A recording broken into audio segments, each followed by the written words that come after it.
നമസ്കാരം. മലയാളി വാർത്ത ഇൻസൈഡിലേക്ക് സ്വാഗതം. പ്രിയങ്ക ഗാന്ധി വയനാട്ടിലെത്തുമ്പോൾ കോൺഗ്രസ് പ്രതീക്ഷിക്കുന്നത് ഒരു ഇലക്ട്രിഫയിങ് ഗെയിം ചേഞ്ച്. വയനാട്ടിൽ പ്രിയങ്ക ഗാന്ധി സ്ഥാനാർത്ഥിയാകുന്നതോടെ വലിയ ഉത്സവത്തിമിർപ്പിലാണ് ഇപ്പോൾ കോൺഗ്രസ് പാർട്ടി. രാഹുലിന് പകരക്കാരിയായി എത്തുന്ന പ്രിയങ്ക ഗാന്ധിയെ രണ്ടാം ഇന്ദിരയെന്നാണ് ഇപ്പോൾ കോൺഗ്രസ് നേതാക്കൾ വിശേഷിപ്പിക്കുന്നത്. വോട്ടർമാർക്കിടയിലും ഇത്തരത്തിലുള്ള പ്രതികരണങ്ങളാണ് ഏറി വരുന്നത്. വയനാട്ടിലെ ഭൂരിപക്ഷം കുത്തനെ ഉയർത്താൻ കഴിയും എന്ന ആത്മവിശ്വാസം കോൺഗ്രസ് നേതാക്കൾക്കിടയിലുണ്ട്. ഇത് കേരളത്തിലെ കോൺഗ്രസ് പ്രവർത്തനത്തിന് കൂടുതൽ ആർജവം പകരുമെന്നാണ് അവർ പ്രതീക്ഷിക്കുന്നത്. രാഹുൽ ഗാന്ധിയുടെ ലോക്സഭാ തെരഞ്ഞെടുപ്പ് മത്സരത്തിൻ്റെ പ്രചരണഘട്ടങ്ങളിലൊക്കെ പ്രിയങ്കയുടെ സാന്നിധ്യം വയനാട്ടിലുണ്ടായിരുന്നു. ജനാധിപത്യത്തിലെ രണ്ടാം ഇന്ദിരയെന്നാണ് ഇപ്പോൾ കോൺഗ്രസ് നേതാക്കൾ പ്രിയങ്ക ഗാന്ധിയെ വിശേഷിപ്പിക്കുന്നത്. പുതിയ ഇന്ദിര വരട്ടെ, എൻ്റെ വോട്ട് പുള്ളിക്കാരിക്കാണ്. നിരവധി പ്രതികരണങ്ങളിൽ ഒന്നു മാത്രമാണിത്. വയനാട്ടിലെ സ്ത്രീ വോട്ടർമാർക്കിടയിൽ ഒരു തരംഗം പ്രിയങ്ക ഗാന്ധി സൃഷ്ടിക്കുന്നു എന്ന് വ്യക്തം. സ്ത്രീ വോട്ടർമാർ കൂടുതലുള്ള വയനാട് മണ്ഡലത്തിലെ ഉപതെരഞ്ഞെടുപ്പ് ഇനി കെങ്കേമമാകും. സജീവ രാഷ്ട്രീയത്തിൽ പ്രവേശിച്ചതു തൊട്ട് നിരവധി വിവാദങ്ങൾ തേടിയെത്തിയിരുന്നു പ്രിയങ്ക ഗാന്ധിയെ. ഏറ്റവും ഒടുവിൽ റോബർട്ട് വാദ്ര എന്ന ഭർത്താവിൻ്റെ പേരിൽ. പ്രിയങ്ക ഗാന്ധിക്ക് നേർക്ക് ഏറ്റവും ശക്തമായ വിമർശനം ചൊരിഞ്ഞത് സുബ്രഹ്മണ്യൻ സ്വാമി തന്നെ. പ്രിയങ്ക ഗാന്ധിക്ക് ഷീസോഫ്രീനിയ എന്ന മാനസികാവസ്ഥയുണ്ട് എന്നൊരിക്കൽ സ്വാമി പറഞ്ഞു. ഈ അസുഖത്തിൻ്റെ ഭാഗമായി അവർ ആളുകളെ മർദ്ദിക്കാറുണ്ടായിരുന്നു എന്നാണ് സുബ്രഹ്മണ്യൻ സ്വാമിയുടെ വെളിപ്പെടുത്തൽ. 2019 ANI വാർത്താ ഏജൻസിക്ക് നൽകിയ അഭിമുഖത്തിലാണ് സ്വാമി ഇത്തരമൊരു വെളിപ്പെടുത്തൽ നടത്തിയത്. പ്രിയങ്കയുടെ അസുഖം കാരണം അവർക്ക് പൊതുപ്രവർത്തനം നടത്താൻ സാധിക്കില്ല. എപ്പോൾ മാനസിക നില നഷ്ടപ്പെടുമെന്ന് പൊതുജനങ്ങൾ അറിയണം. പ്രിയങ്കയുടെ SPG സംഘമാണ് തനിക്ക് ഈ വിവരം നൽകിയത് എന്ന് സുബ്രഹ്മണ്യൻ സ്വാമി അന്ന് ആരോപിച്ചിരുന്നു. അവളുടെ സെക്യൂരിറ്റി ജീവനക്കാർ സ്ഥലം മാറ്റം ആവശ്യപ്പെട്ട് തന്നെ സമീപിച്ചിരുന്നുവെന്നാണ് സ്വാമി പറഞ്ഞത്. അവർ ഒരു സ്വകാര്യ വ്യക്തിയായിരിക്കുമ്പോൾ ഒന്നും പറയരുത് എന്ന് ഞാൻ തീരുമാനിച്ചിരുന്നു. പക്ഷേ ഇപ്പോൾ അവർ പൊതുജീവിതത്തിൽ പ്രവേശിച്ചിരിക്കുന്നു. എപ്പോൾ മാനസിക നില നഷ്ടപ്പെടുമെന്ന് പറയാൻ കഴിയില്ല എന്നായിരുന്നു സുബ്രഹ്മണ്യൻ സ്വാമിയുടെ ആരോപണം.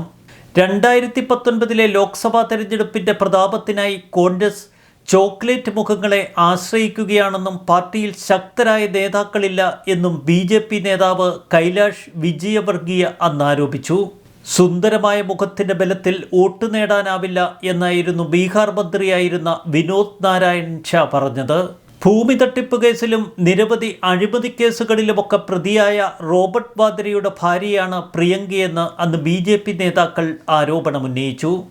അവർ വളരെ സുന്ദരിയാണ്, എന്നാൽ അതല്ലാതെ അവൾക്ക് രാഷ്ട്രീയ നേട്ടങ്ങളോ കഴിവുകളോ ഇല്ല എന്നതായിരുന്നു കൈലാഷിൻ്റെ മുഖ്യ ആരോപണം.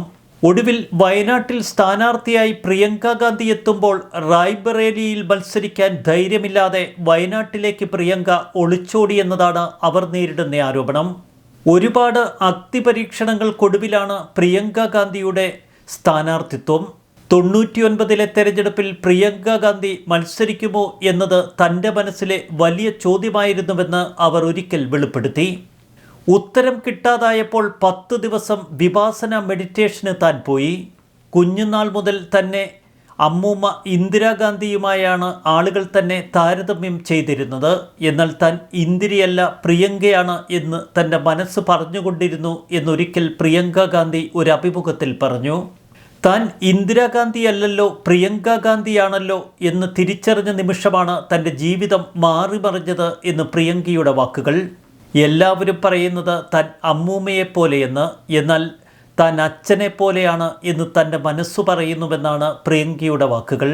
അച്ഛൻ രാജീവ് ഗാന്ധിയുടെ മരണശേഷം അപ്രതീക്ഷിതമായി അമ്മ സോണിയാഗാന്ധി രാഷ്ട്രീയത്തിലേക്ക് വരേണ്ട സന്ദർഭമുണ്ടായി. കുറച്ച് നിമിഷത്തേക്കെങ്കിലും താൻ ഭയപ്പെട്ടുപോയി എന്ന് പ്രിയങ്ക ഗാന്ധി ഒരിക്കൽ പറഞ്ഞു. അച്ഛനും അമ്മൂമ്മയ്ക്കും സംഭവിച്ചത് തൻ്റെ അമ്മയ്ക്കും സഹോദരനുമൊക്കെ സംഭവിക്കുമോ എന്ന് താൻ ഭയപ്പെട്ടു. അവിടെ താൻ പതറിപ്പോയി. എന്നാൽ പതിയെ ആ ഭയത്തെ അതിജീവിച്ചുവെന്ന് അവൾ പറഞ്ഞു. അച്ഛൻ രാജീവ് ഗാന്ധിയുടെ മരണത്തിൽ കുറ്റാരോപിതയായി ജയിൽ ജീവിതം നയിക്കുന്ന നളിനിയെ പോയി കണ്ടതിൻ്റെ കാരണവും അവർ വ്യക്തമാക്കി. രാജീവ് ഗാന്ധി കൊല്ലപ്പെട്ട സമയത്ത് ലോകത്തോട് മുഴുവൻ തനിക്ക് ദേഷ്യമായിരുന്നുവെന്നാണ് അവർ പറഞ്ഞത്. എന്നാൽ കാലം കടന്നുപോയപ്പോൾ അത് തണുത്തതെങ്ങനെയെന്നും അവർ വ്യക്തമാക്കിയിരുന്നു. ഞാനൊരു വിക്ടിം ആണെന്ന തോന്നൽ വളരെ കാലം എന്നിൽ രൂഢമൂലമായിരുന്നു. എന്നാൽ നളിനിയെ കണ്ടപ്പോൾ മനസ്സിലായി അവർക്ക് മാപ്പ് കൊടുക്കാൻ ഞാൻ ആരുമല്ല.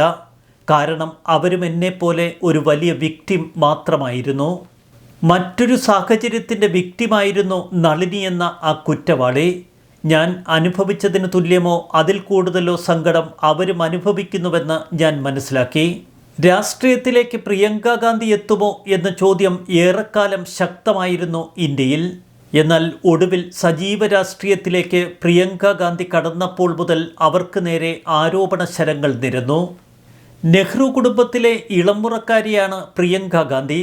മുൻ പ്രധാനമന്ത്രി രാജീവ് ഗാന്ധിയുടെയും സോണിയാഗാന്ധിയുടെയും ഇളയ മകൾ. പ്രായം 52.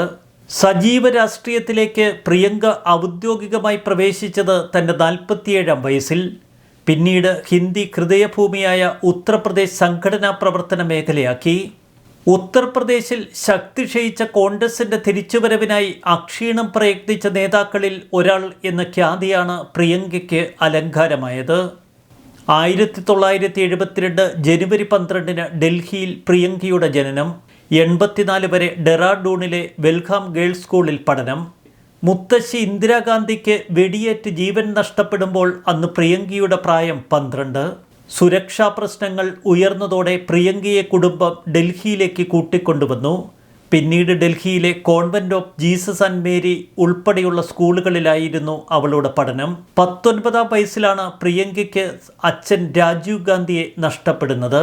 സുരക്ഷ കർശനമാക്കേണ്ട സാഹചര്യമുണ്ടായതോടെ പ്രിയങ്കയുടെയും ജ്യേഷ്ഠൻ രാഹുൽ ഗാന്ധിയുടെയും പഠനം വീട്ടിലേക്ക് ഒതുങ്ങി. പിന്നീട് വീട് ക്ലാസ് മുറിയായി മാറി.